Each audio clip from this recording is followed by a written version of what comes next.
It's a very good question. And I like the way that you're approaching it with adab. Okay? Because one of the signs of the disobedient ones of the Akhir Zaman is 24 hours they start cursing. The Prophet is saying they start cursing their ancestors. We don't curse at them. We take lesson. And one word that I remember our Shaykh saying that will always stick in my heart is showing us how to give tremendous respect to our predecessors. And he's saying, number one, even some words that you use in our association, we try to refrain from, even in English. For example, we don't say sins. You understand? We say there are certain things that they're doing that is not acceptable. We find a way. Because once you try to find a way to have a proper word to use, your heart turns differently. Your mind starts to turn differently. And there were times, our Shaykh was saying, even in the times when the Khilafah, especially in the times of the Umayyads and the Abbasis that came later on, where so many things were done. It says, even in their worst time, now understand, when we're talking about history now, our approach to history, our knowledge of history, our way of understanding history through the method of learning history is not through Islamic system. There is an Islamic way of learning history. There is an Islamic way of understanding the progression of history. There is an Islamic way of understanding the method of history. We go to Western schools. We are in that frame of mind. Now, if you want to understand this, you've got to open it up a little bit. Okay?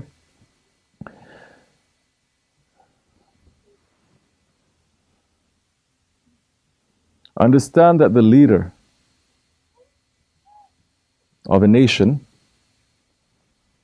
surprise, surprise, is not chosen by the people. Okay? For over 1,400 years, it is not the system of this so-called democracy. I say so-called because democracy is still a changing system. And what is Allah and His Prophet's view of the Khalifah? What is the Khalifah? As Sultan al-Awliya Shaykh Nazim was saying, the Khalifah, the leader, is the essence of the people. And it is Allah who put that leader there. So now there is a very big cosmic plan that is happening when that leader is chosen. Especially if an Islamic leader is chosen for that kingdom, for that empire, for the world. It is the essence of the people. Awliyaullah, they are saying that if the people are bad, the leader will be bad. If the people are good, the leadership is going to be good. So now, it shifts the blame of individuals to the blame of the ummah. And the transgression of the ummah, it is to Allah subhanahu wa ta'ala. So it's not a slip of politics. Oh, we should have chosen Hillary. Now we have Trump. It's not that. There is a divine hand always that is controlling things. Yes, even now Allah is still in charge.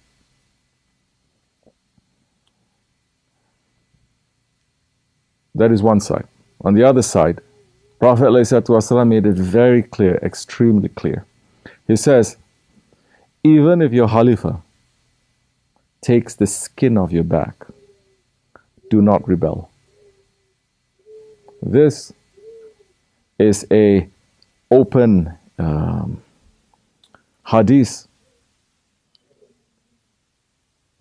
that for 1400 years, by and large, let us say, that the Muslims have held on to for those who are believing, and is held on to by the ulama and the awliya. This is specific also to the awam. Certain things may happen at the top. It is not now the responsibility of the awam. If we only go out on the streets and wave placards and stand in front of a tank, then this whole world is going to change. This whole world does not revolve around us. And even now, as we speak, there are people who control. It's not us. The genius of the 21st century is they put everything, the blame and everything, on the majority, the awam. Pollution, we have to solve the problem. Poverty, we have to solve the problem. Whatever that we have done, we have to solve the problem. But how were the problems made? It was not the awam who made the problems, especially in the Akhir Zaman, but it is a few. So the Prophet is saying, don't rebel, because now there is a divine reason why that leader is there. Put that aside now.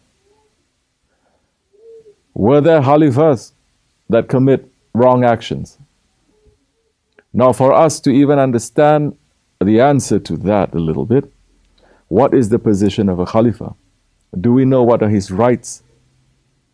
Do we know what is his responsibilities? Do we know what is sanctioned by Allah and by the Sharia or not? We can't really say. We know, for example, the president is like this. He has certain rights. But even then, so many people every day, they wake up in shock. Oh, president can do this? President can do this? President can do this? Now the Khalifa and the rights of a Khalifa, which is not a popular knowledge these days, that a lot of Muslims and non-Muslims deride. It is very difficult for us to understand what is it that Allah has given, according to the Sharia, what the Khalifa can do. It's very controversial too. The Khalifa has the right now. Allah has given him the right to commit murder, let us say, to execute. He will not be questioned. There is a whole science of this as well. That if we don't know, then we're going to say, but what about this? It doesn't. Bro, we're coming at the tail end of the 20th century, just the beginning of the 21st century, right? 21st century. And we're judging something that happened 1,000 years ago without proper knowledge of Islamic history and understanding and culture and even Sharia, even basic things. It's difficult for us now to judge. But let's talk a little bit upon that. Because now, as we are talking from a Naqshbandi point of view, from a Tasawwuf point of view. I'm not talking from a fiqh point of view, and I'm not talking from a point of view of a study of Islamic history. Now, put that aside. Now the Khalifa,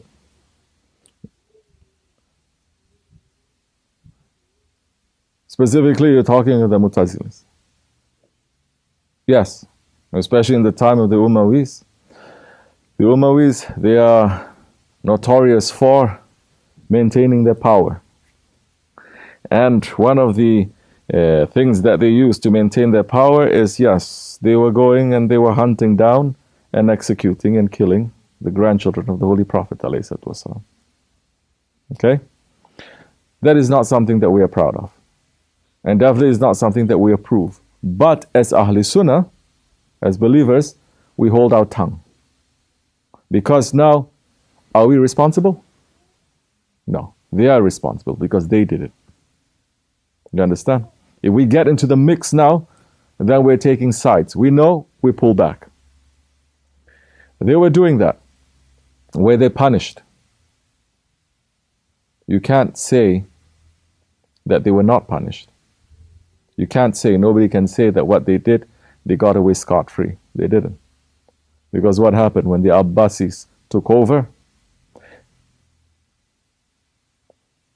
They executed every single member of the house of Muawiyah, radiallahu anhu. The Umayyas.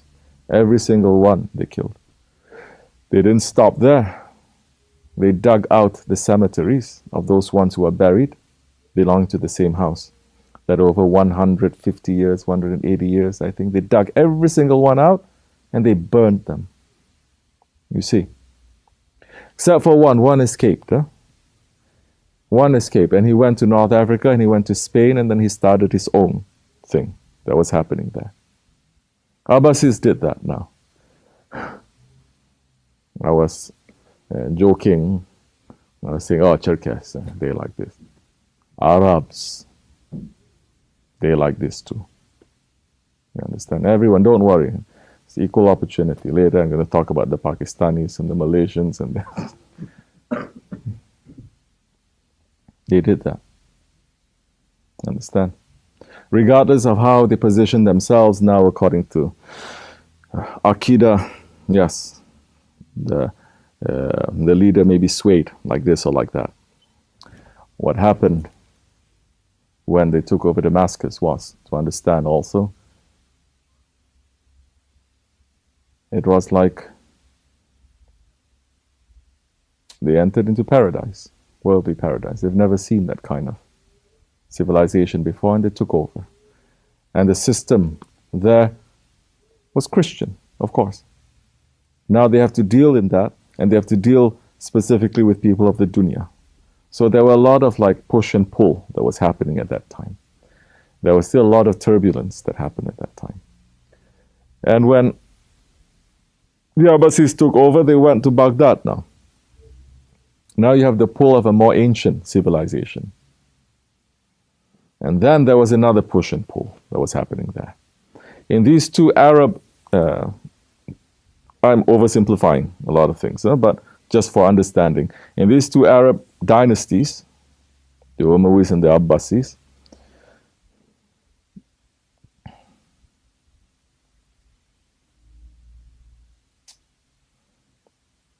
Tasawwuf wasn't so important. It was there, but it wasn't so important. There were certain people, certain nobles, certain sultans that was important, but it wasn't so important. Baghdad became the capital, and it became the city of imagination. And the Muslims rose to higher levels of civilization. According to what? According to dunya. The civilization is dunya. Allah sent a big smack by those ones, the Mongols that came. And they burnt the libraries. All this technology at that time, knowledge of that time, people of that time, they massacred.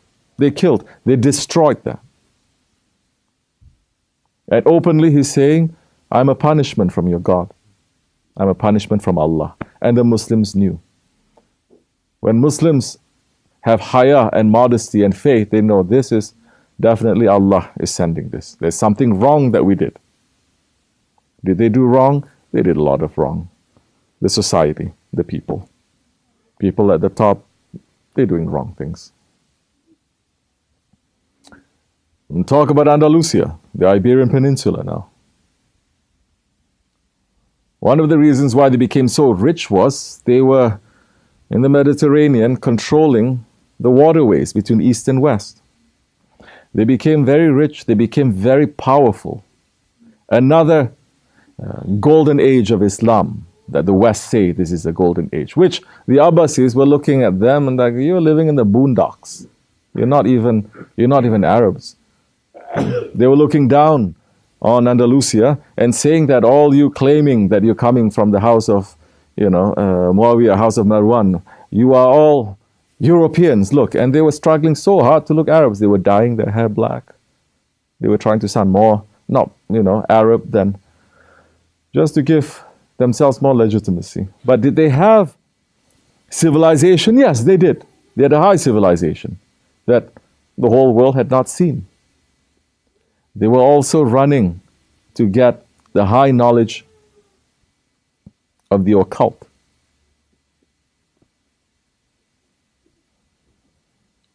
And it was in Spain that the highest expression of one golden age of Judaism came. Kabbalah came out from that. And Jews flocked there. And the Muslims were interested, as the Muslims are interested today. So many entering into tariqats to be interested in this kind of things. They're not interested to become servant of Allah.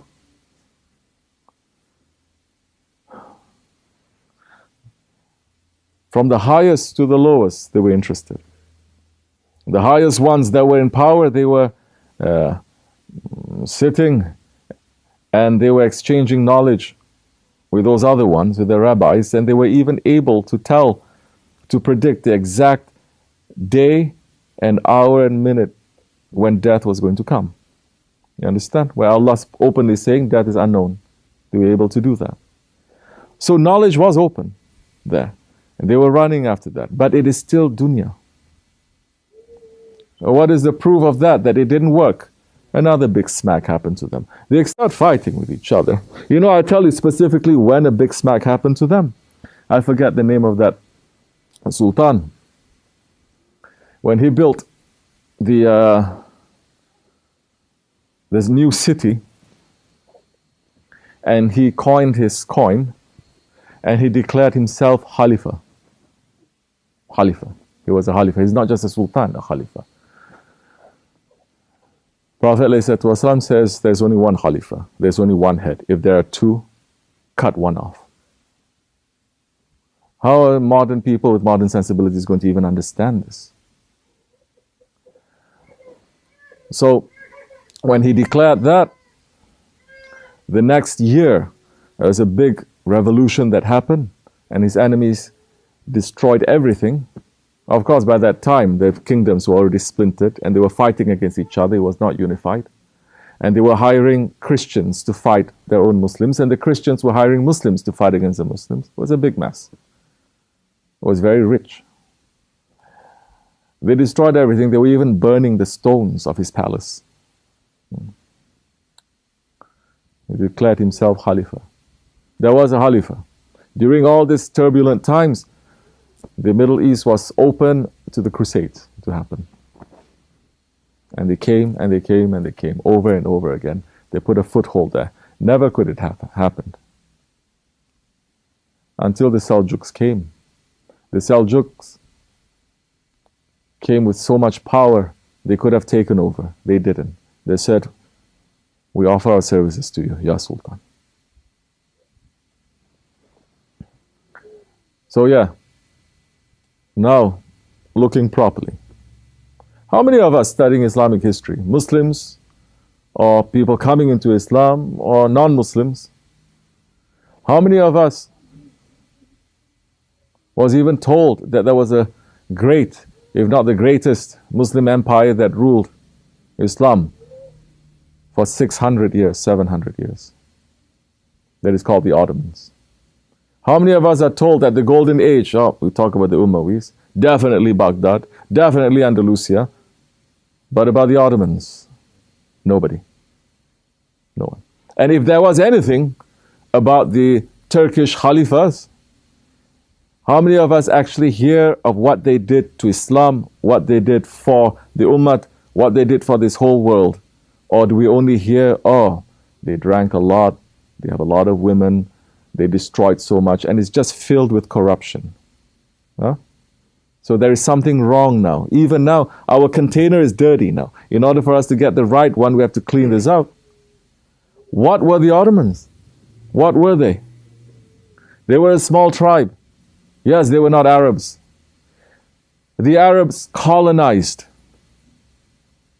These Turks did not colonize. Let me give you one example, small thing, what colonization means. The Iraqis are not Arabs. The Egyptians, they're not Arabs. Yet when the Umayyads and the Abbasis took over, everyone spoke Arabic. The Turks and the Ottomans, when they ruled from the Balkans to eastern China, from the steppes of Russia, all the way to North Africa and further, this whole area here should be speaking Turkish. They didn't even make their own Greeks that they took over Constantinople to even make them to speak Turkish or Arabic or any other language. They say, no, don't even change the way you dress. You understand? I'm making it very simple so that everyone can understand what is colonization, what is not. When the British came and controlled India for 300 years, everyone spoke English up till now. How long did the French rule Lebanon and that area there? 100 years maybe at most. Look at us now. Look at the people who have been colonized now. Still up till today psychotic. Are we East? Are we West? Are we Muslims? Are we Westerners? Are we this? Are we that? Completely. What were the Ottomans? Why did they conquer Constantinople, Istanbul?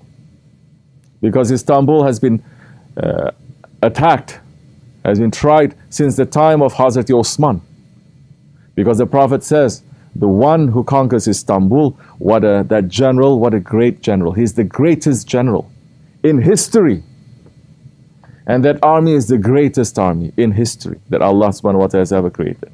And this is unanimous. Everyone accepts this, except for some fringe people that are very harmful, that they curse at Sultan Mehmed Fatih. But millions are following these ones. They're open, so I can openly say who their names are. You know Imran Hussein? He's cursing at Sultan Mehmed Fatih. He's saying, I will not rest until I turn Hagia Sophia back into a church. But millions of people are following him, thinking that he is a very knowledgeable man. He has some knowledge, yes. Well, be careful, that story of the Pied Piper of Hamlet. So, he went there. Then what happened? Who is this man? Sultan Mehmed Fatih, for instance. And there are so many. He had a Shaykh. He was holding fast to the Ahl Sunnah Aqidah. The Ottoman Empire, its backbone, its energy was tasawwuf. The sultans, they were going to the feet of saints. It was an empire that every Thursday night, everything shuts down. The whole empire does zikr. And everyone belonged to a tariqat, a shaykh. Everyone at least believed in awliya Allah. And the Ahlul Bayt had free money, a salary that the Ottoman government would give to each and every one of them.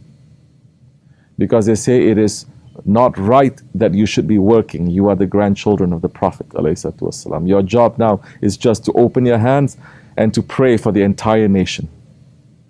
The Quran Kareem was recited officially from the station, from the maqam of the Khalifa, for over 300, 400 years, continuously, day and night. There is a special room that is holding on to the most precious relics of the Holy Prophet ﷺ, his jubbah, his holy tooth, his sakal-e-sharif, that every morning the Khalifa, before he becomes busy with worldly matters, which is, they say, the zikr of the Umara, it is dispensing justice. This is their worship, is to give justice. Before he does that, he will crawl into the chamber on his hands and feet, and he would collect the dust, the Khalifa. He would contain it, they would add some Zamzam water, and he would distribute to people who would take it as shifa.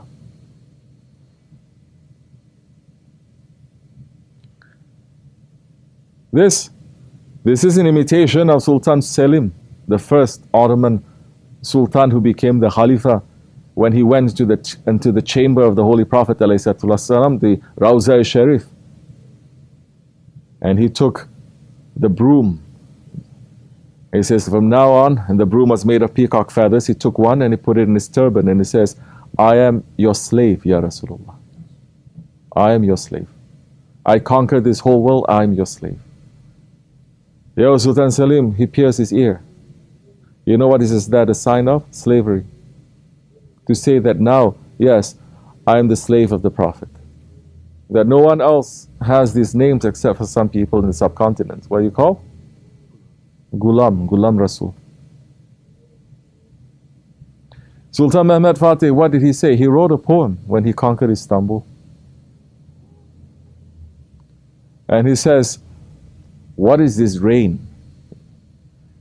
If this rain doesn't remind me of you, Ya Rasulullah, I don't want this rain. What is this sunshine? What is this breeze? What are these flowers?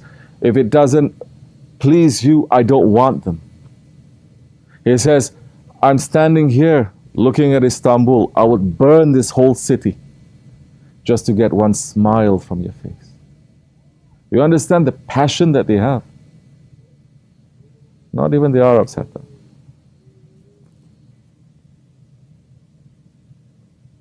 They were holding fast with tasawwuf. Every single Khalifah had a Shaykh, and openly they were supporting. They were the ones who took tasawwuf then, Sufism, and they spread to the rest of the world. Only now records are coming out from Southeast Asia. There was Sultan Mehmed Fatih who brought not only Islam but tasawwuf there, to Indonesia, to Malaysia, to that part of the world. And so, were there certain sultans who did wrong actions? Yes. Are we going to judge them? No. Allah is going to judge them. Are there certain sultans that they were not properly following in terms of practice or akidah? Yes. But we pull back. As our Shaykh used to say, even in the worst time of Islam, in the worst time, in the worst Khalifah, Islam was still spreading. There was still Sharia.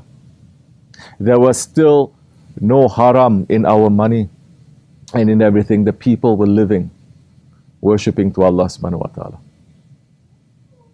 And they were running. So that was still blessing. Now, it's done. It's finished. Now don't worry. Prophet ﷺ says, it's going to come back. This is what we're here. He says, after me, the Khulafai Rashidin. After the Khalifahs, after the Khulafai Rashidin, the Maliks will come. Then the Sultans are going to come. And there's going to be a period of tyranny, Jababira period, and then a ruling that is like the ruling of the prophets will come back. The Khilafat is going to come back. And the awliyaullah from that time until now, they've opened up that knowledge and opened up that knowledge more and more and more. The major one that has opened up a lot of that knowledge is Hazrat Ibn Arabi. That, while the Arabs, whether they are scholars or religious leaders or sultans, while they are condemning him and questioning whether he is a Muslim or he's not, the Ottoman sultans took out the sword and say that again? When they were ruling. They say, you have no knowledge of that, don't you dare say it. They were teaching Hazrat Ibn Arabi's teachings. And they were protecting the rights of the prophets and protecting the rights of the saints. They were going around. If they say, who is that over there? They say that they have a bowl that is belonging to, say, Hazrat Abu Bakr Siddiq. Say, go and collect it. They go, they give 100, 1,000 times more than what is worth. They say, come, we collect it, we put it in a place that is respectful. They collected thousands and thousands of these relics, not only from the Holy Prophet, but other prophets. They took the cane of Musa alayhi salam, the turban of Yusuf alayhi salam. They collected the relics of the earlier prophets. They collected the relics of the Holy Prophet alayhi salam, his wives, his companions, and the awliyaullah from that time, and he collected everything. And they knew what was going to happen. Because they knew this catastrophe is going to happen, where the Haramain is going to be controlled by the enemies of Islam. Two horns of Islam is going to come out, and they're going to destroy everything that has a connection to the Holy Prophet ﷺ. Don't you see? They even blew up all the mountains that the Prophet loved. They blew up all the mountains now. And Muslims are going there and being very happy and saying, MashaAllah, we have umbrellas with air condition coming down. Yeah. They destroyed Janat al-Baqi. They destroyed Janat al-Mu'ala. They wanted to destroy, they still want to destroy the maqam of the Holy Prophet ﷺ. And what were the Ottomans doing? They were collecting and they were preserving. There was a time when they put all these things in the Rawza-e-Sharif also. They made two huge golden candlesticks with 6,666 diamond inside the candlesticks, each to represent ayat of the Quran Kareem. There are different ways of calculating how many ayats there are. And that is the tasawwuf way of understanding, and they're putting it there to represent that. They're giving highest respects. And when they knew certain things are going to happen, they took everything back. Because when the Wahhabis took over, they destroyed everything. Ta'if was a great center of learning, especially for the love of the Prophet ﷺ, and the ilm of the secret of the Prophet.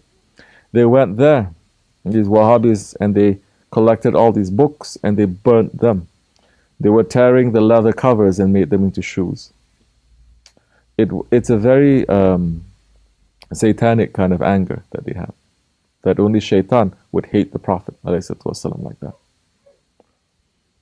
When the Ottoman soldiers that were defending Medina, and they receded into the chamber, and they left their weapons outside, because you are forbidden to enter into the presence of the Prophet with any weapons. The Wahhabis came with their machetes, and while they were holding on to the gate of the Prophet asking for shafa'at, they hacked their hands to pieces. So this is not a matter of just, theological differences. We believe different beliefs. No, there's a price to pay. I forget which Sultan, Ottoman Sultan it was. He, all around in the masjid, on the walls, he actually carved into it. Well, we began with this, we're going to end with this. He carved into the walls the Burda Sharif and certain verses from the Dil al-Hayrat. The whole book is there. Burda Sharif, a poem praising the Holy Prophet ﷺ. It is a great shifa. Just to have that in your house is a great shifa. It's a great cure for any illness that you have, physical and otherwise. The Dil al-Hayrat has in that the secret name, the greatest name of the Holy Prophet ﷺ. They were not doing calligraphy, they carved it into the walls. And our Shaykh says yes, and they covered, because now they can't remove that, these Wahhabis. They removed everything, they destroyed everything, and they just put one thick paint around it, just to cover it up. So,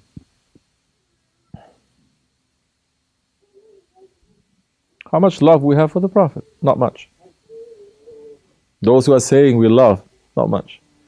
We don't hear these things too much. If we do, what are we going to do about it? And what are we standing up to? We've come to the point where we say, Islam has to be like Christianity. We have to be tolerant. We have to be merciful. We have to forgive every wrong thing. Everything that Allah hates, don't judge.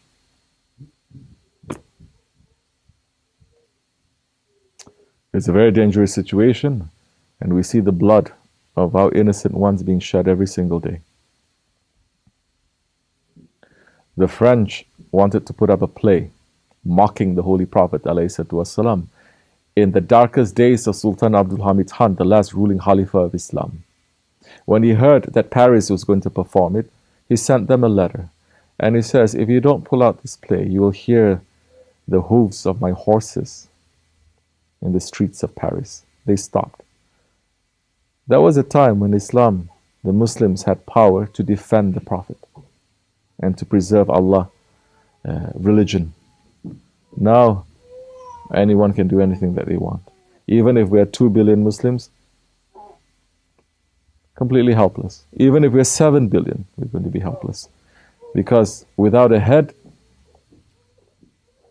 there's no power. May Allah bring the head back, inshallah. Ameen. May Allah bring the rightly guided leader back, inshallah. Ameen. May Allah send us Mahdi alayhi salam soon, inshallah. May Allah restore justice and balance back into this world. Ameen. May Allah forgive us. May Allah not make us to be responsible. May Allah accept our forgiveness, inshallah. Ameen. And make us to live clean and to pass clean from this. Wa inna Allah tawfiq, humatil habib, humatil fatiha.